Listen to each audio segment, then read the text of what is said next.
So now, Adam, you have found a wonderful wife, an Italian wife. Now that's now that's something that we have in common.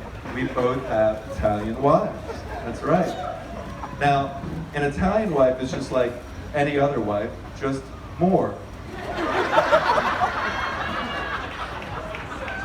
More of the good, much, much more of the good, and more of the intense. And missteps are met with more consequences. I'm going to be in trouble here most likely, but we're just going to go for it. Adam, I'm sure you've learned this over the past year, because you have been married for a year and a half. I have to keep remembering that. But in many ways, you've hit the jackpot. Every night you'll have a farm-to-table meal, freshly cooked every night, never any leftovers. As I'm losing my voice. The house will be clean somehow all the time, and you'll have a fiercely loyal partner. All that's great, but from my experience, I just want to share a couple things to be careful of.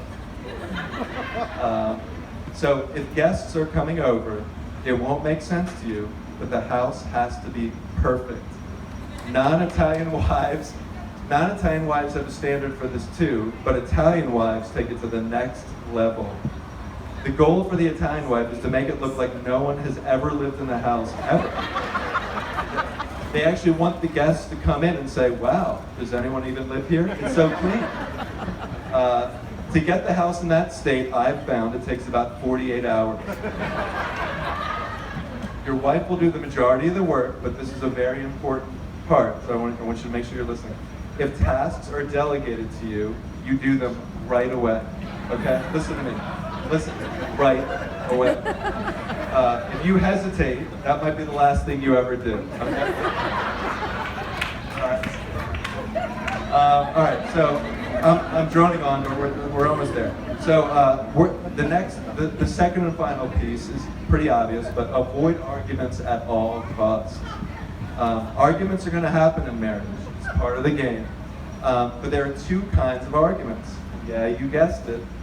There's arguments with non-Italian wives, and there's arguments with Italian wives.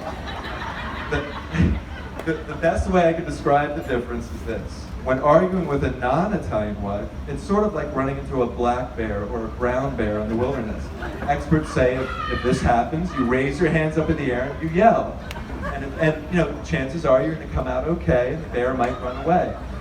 But an argument with an Italian wife is like running into a grizzly bear. A beautiful grizzly bear. When you encounter a grizzly bear, there's nothing you can do. You can't run, you're not going to scare them off, so your only option is to play dead. So I've made it 6 or 7 years, so we're okay. So the best advice I can give you is just to steer clear of arguments at all costs. So just having a little fun here, hopefully not getting into too much trouble, but I'll suddenly now bring it to a head here. Adam, I love you very much. I'm very proud of you.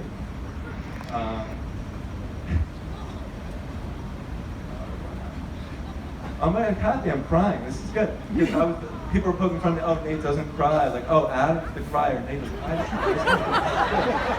All right. I think I made my wife happy tonight. But it's an honor to be your brother.